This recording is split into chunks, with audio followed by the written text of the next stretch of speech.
آج کی رات اللہ پوچھتے ہیں ہے کوئی مغفرت چاہنے والا کہ میں اس کی مغفرت کر دوں؟ تو بھائی ہم اللہ کے سامنے فریاد کریں، پکاریں، دعائیں مانگیں کہ اے اللہ ہم مغفرت چاہتے ہیں، ہم بڑے خطا کار ہیں، گناہ گار ہیں۔ آج کی رات برکت والی رات ہے۔ علماء نے لکھا ہے کہ حضرت موسیٰ علیہ السلام کو طور پہ نبوت ملی تھی، وہ 15 شعبان کی رات کو ملی تھی۔ خدا کی دین کا موسیٰ سے پوچھئے احوال کہ آگ لینے کو جائیں پیمبری مل جائے۔ آپ یوں سمجھیں کہ آج کی رات ہے، رزق کے فیصلے آج کی رات ہوں گے، انسان کو مال کتنا ملنا ہے اس کے فیصلے آج کی رات ہوں گے، کس کا نکاح ہونا ہے اس کے فیصلے آج کی رات ہوں گے، کس کو بچے ملنے ہیں فیصلہ آج کی رات ہوگا، صحت والی نعمت ملنی ہے اس کا فیصلہ آج کی رات ہوگا، کس کو آئندہ سال زندگی ملنی ہے فیصلہ آج کی رات ہوگا۔ اب رزق تو اللہ تعالیٰ نے ہمیں پہنچانا ہے، ہم اگر کہیں نا کہ اللہ ہمیں رزق نہ دے پھر بھی اللہ رزق دیں گے، چونکہ ذمہ اس نے لیا ہوا ہے۔ اب جو لوگ بھوک ہڑتال کرتے ہیں ان کے ساتھ کیا ہوتا ہے؟ ان کو زبردستی جوس پلائے جاتے ہیں، اور جو انکار کرتے ہیں تو پھر ڈاکٹر آ جاتے ہیں، وہ پھر ان کو ٹیکے لگاتے ہیں۔ تم اگر منہ سے نہیں کھا رہے تو ہمیں تمہیں غذا تو دینی ہے، تو سوئیاں چبھو چبھو کے ان کو رزق دیا جاتا ہے۔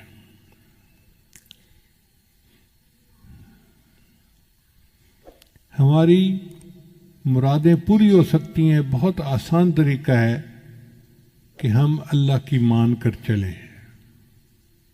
ایک اصول یاد رکھیں کہ ایک ہے ایمانی زندگی اور ایک ہے نفسانی زندگی۔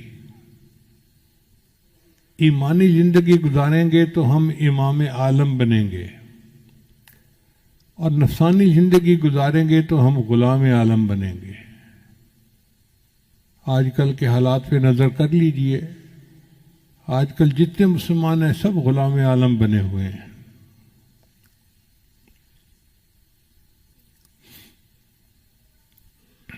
ماضی بعید میں دیکھنا ہے تو حضرت موسیٰ علیہ السلام کی قوم کا واقعہ دیکھ لیجئے، پسی ہوئی قوم تھی۔ فرعون اتنا جبار اور قہار تھا کہ اس نے ان کو کچل کے رکھ دیا تھا۔ چنانچہ انہوں نے موسیٰ علیہ السلام سے کہا اوذینا من قبل ان تأتینا ومن بعد ما جئتنا، آپ کے آنے سے پہلے بھی ہمیں اذیت ملی اور آپ کے آنے کے بعد بھی اذیت ملی۔ وقال موسیٰ لقومہ، تو موسیٰ علیہ السلام نے اپنی قوم کو جواب دیا استعینوا باللہ واصبروا، اللہ سے مدد مانگو اور صبر کرو۔ ان الارض للہ، زمین اللہ کی ہے، یورثھا من یشاء من عبادی، اپنے بندوں میں سے جس کو چاہتا ہے زمین کا وارث بنا دیتا ہے۔ تصور نہیں کوئی کر سکتا تھا کہ بنی اسرائیل والے اس زمین کے وارث بن جائیں گے، اللہ نے ان کو بنا دیا۔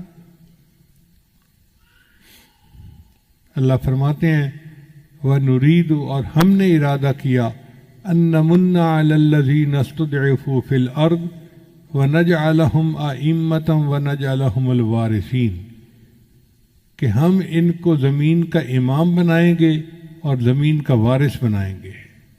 یہ تو ہے ماضی مثال۔ اگر ماضی قریب میں مثال دیکھنی ہے تو صحابہ کرام کی مثال دیکھیں۔ اللہ کی مان کر چلے، اللہ نے کیسر و کسریٰ کے تاج ان کے قدموں میں لا کر رکھ دیے۔ اللہ تعالیٰ نے ان کو کیا عزتوں سے نوازا، چڑھتے سورج سے تاج مانگا، سمندروں سے خراج مانگا۔ لگاتا تھا تو جب نعرہ تو خیبر توڑ دیتا تھا، حکم دیتا تھا تو دریا کو رستہ چھوڑ دیتا تھا۔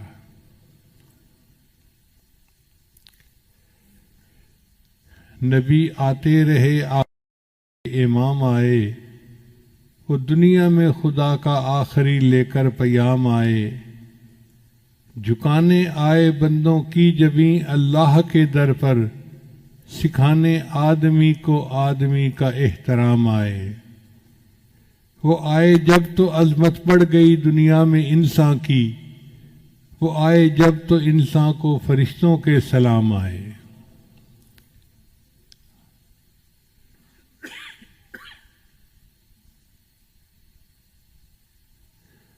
وہ ہیں بے شک بشر لیکن تشہد میں اذانوں میں، جہاں دیکھو خدا کے نام کے بعد ان کا نام آئے۔ خدا شاہد یہ ان کے فیض صحبت کا نتیجہ تھا، شہنشاہ گر پڑے قدموں میں جب ان کے غلام آئے۔ اللہ نے صحابہ کو ایسی شان عطا فرمائی تھی کہ بادشاہ ان کے قدموں میں گر پڑتے تھے۔ اب سوال پیدا ہوتا ہے کہ جب مسلمان کے لیے اللہ کی مدد اتنی ہے تو آج ہم کیوں ذلیل و خوار زندگی گزار رہے ہیں؟ اس کی وجہ یہ کہ ہماری زندگی ایمانی زندگی نہیں، نفسانی شیطانی شہوانی زندگی ہے، اور اس کی وجہ سے ہم غلام عالم ہیں۔ دستور یہ ہے کہ اگر شہزادہ بادشاہ کی نافرمانی کرے تو پھر بادشاہ جلاد سے جوتے مرواتا ہے، جو چوڑا چمار ہوتا ہے۔ تو اللہ تعالیٰ نے بھی ان کفار چوڑے چماروں کو رکھا ہوا ہے کہ جب مسلمان مجھے بھولیں گے، ہیں تو میرے بڑے پیارے، لیکن ان کو میں جوتے تمہارے ہاتھوں سے لگواؤں گا۔ اور دیکھو آج مسلمانوں کو کیسے جوتے لگ رہے ہیں۔ اللہ فرماتے ہیں اے بندے، ایک تیری مرضی ہے، ایک میری مرضی ہے۔ اگر تو چاہے کہ تیری مرضی پوری ہو تو میں تیری مرضی پوری نہیں ہونے دوں گا، اور اگر تو چاہے کہ میری مرضی پوری ہو تو میرے بندے میں تیری مرضی کو بھی پورا کر دوں گا، تجھے کامیاب بھی کر دوں گا۔ تو ہماری مرضیاں پوری ہوں گی جب ہم اللہ کی مرضی کو پورا کریں گے۔ علامہ اقبال نے کیا خوبصورت بات کہی، وہ ایک سجدہ جسے تو گراں سمجھتا ہے، ہزار سجدوں سے دیتا ہے آدمی کو نجات۔ علامہ اقبال کے عجیب اشعار ہیں، اعجاز ہے کسی کا یا گردش زمانہ، ٹوٹا ہے ایشیا میں سحر فرنگیانہ۔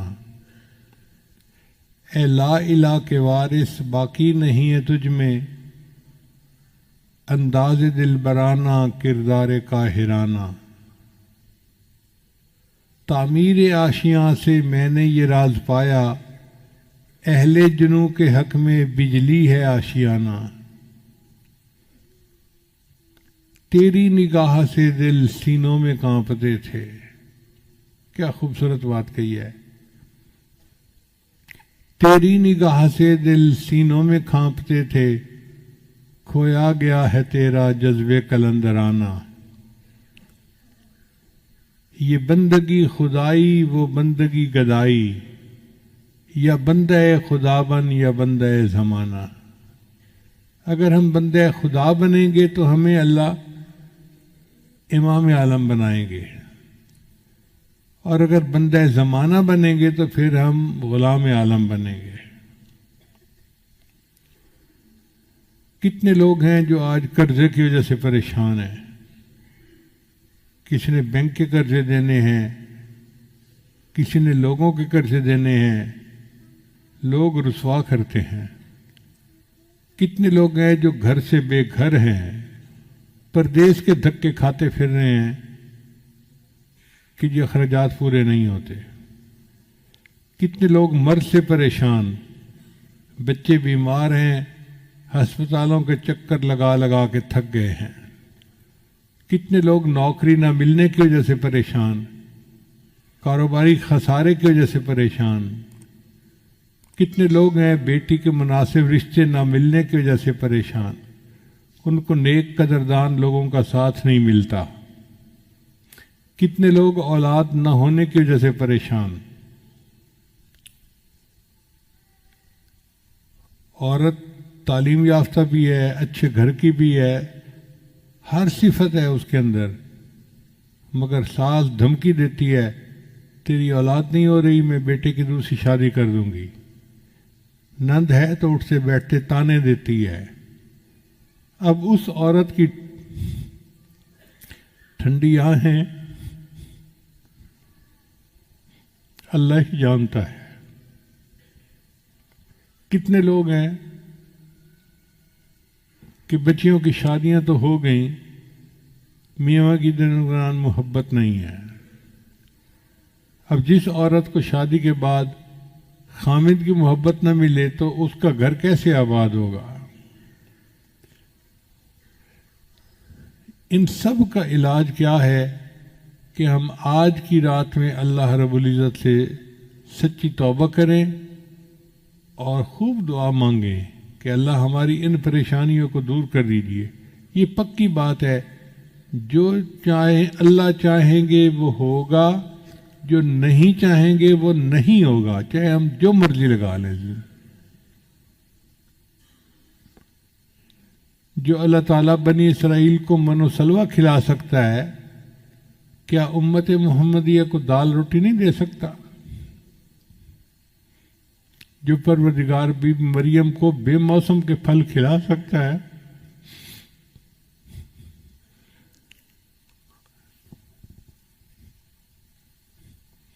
وہ اپنے محبوب کی امت کو موسم کے پھل کیوں نہیں کھلا سکتا؟ اللہ تعالیٰ کھلانے کے لیے تیار ہے، قصور ہمارا ہے.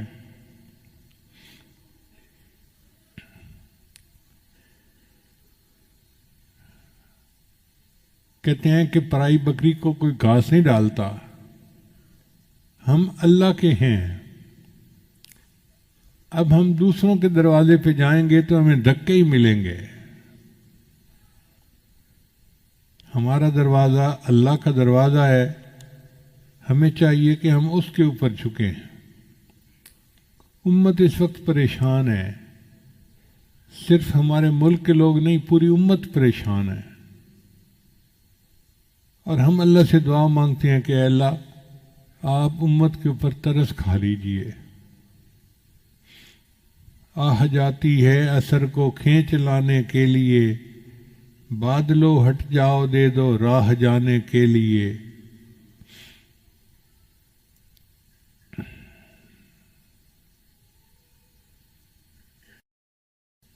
خار ہیں بدکار ہیں ڈوبے ہوئے ذلت میں ہیں، جو بھی ہیں آقا تیری محبوب کی امت سے ہیں. ہم جیسے بھی ہیں تو امتی نبی علیہ السلام کے نا.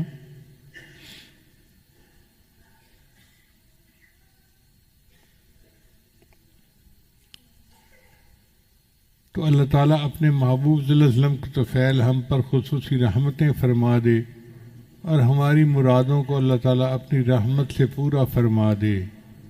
اب پورے بیان کا خلاصہ یہی نکلا کہ سال کی ابتدا محرم سے ہوتی ہے جو مجاہدے کا مہینہ ہے، اور سال کی انتہا ذوالحجہ پہ ہوتی ہے جو مشاہدے کا مہینہ ہے.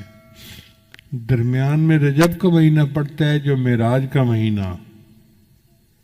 پہلی ششماہی کو اللہ تعالیٰ نے ربیع الاول سے زینت بخشی اور نبی علیہ السلام رحمۃ للعالمین دنیا میں تشریف لائے، اور دوسری ششماہی کو اللہ نے شہر الغمسہ غفران سے نیت زینت بخشی، اور رمضان کا مہینہ آنے والا ہے. آپ یوں سمجھے کہ آج کی رات طلوع صبح صادق ہو گئی، اب رمضان کی پہلی کو طلوع سورج ہوگا، اور پھر نور کا ایک مہینہ اپنی پوری رحمت کے ساتھ آئے گا. اللہ تعالی ہمیں اس مہینہ کے لیے تیاری کرنے کی توفیق عطا فرمائے. یہ تیاری کوئی ورزش کرنے کا نام نہیں ہے، بلکہ ہم اپنی زندگی سے گناہوں کو ختم کریں اور اللہ تعالیٰ کو منانے کے لیے پوری کمر کس لیں، ہمت کر لیں. خدا ان کی مدد کرتا ہے جو اپنی مدد آپ کرتے ہیں۔ لہذا دعا ہے کہ اللہ تعالیٰ آج کی رات میں ہم سب مسکینوں کی بخشش فرمائے اور ہماری جتنی بھی مرادیں ہیں اللہ اپنی رحمت سے پورا فرمائے۔ وآخر دعوانا ان الحمد للہ رب العالمین۔